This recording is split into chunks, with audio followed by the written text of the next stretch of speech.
Jason, this was a strong quarter, not just on a line-by-line issue with this, but also, of course, the guidance that they gave. What did you think as a shareholder?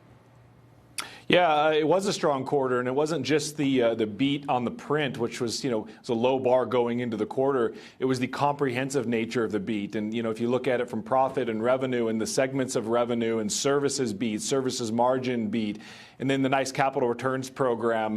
And then, of course, the guidance, as you mentioned, was just a kind of the chef's kiss to the quarter, and I think has got investors excited again about Apple. The stock's been doing fine, so I don't think there's been a lack of excitement. It certainly rallied this year, but I think the quarter was certainly better than feared. Concerns about China kind of out of the way at this point or not?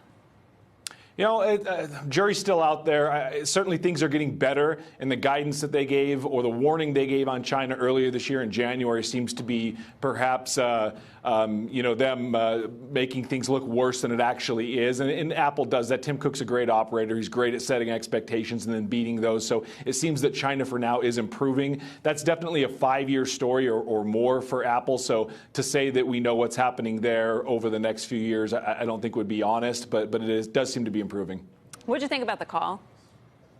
The tone on the call was good. I mean, it seems like everything at the company is going quite well. I mean, certainly, yes, there's been a decline in iPhone revenue, but that's to be expected, kind of on the back of what was a strong upgrade cycle. And now we're looking out for the next iteration of iPhone, and maybe that's 5G next year, where we kind of re-accelerate the device growth. But until now, or I guess until then, I should say, what we're looking for is services, and services is looking good, and Tim Cook is bullish. By the way, you think that 5G timeline actually makes sense? Because I would still make the argument that, despite the plans for Verizon and AT&T, it's not clear they're going to have enough coverage, even in a year from now.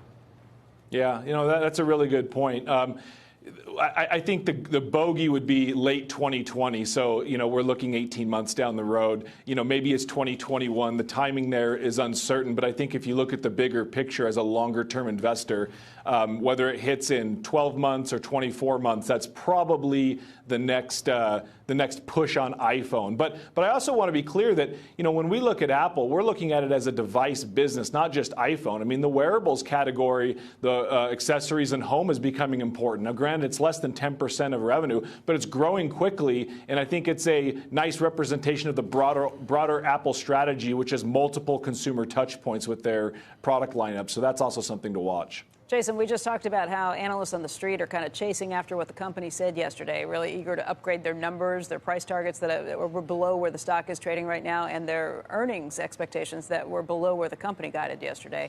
As an owner, what do you do? First of all, how much do you own, and do you chase and try and buy more here?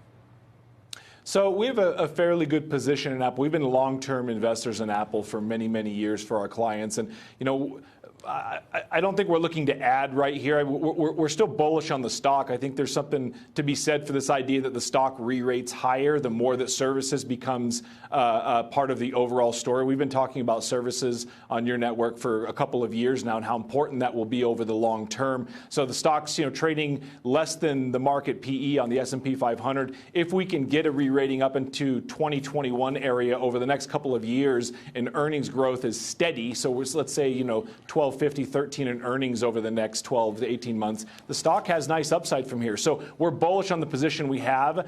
We're not looking to add to that today. I mean, look in the pre-market, it's up 5 or 6%. We evaluate our investments in real time. Doesn't mean we won't add to it down the road if it pulls back again. But for now, we're comfortable with our stake.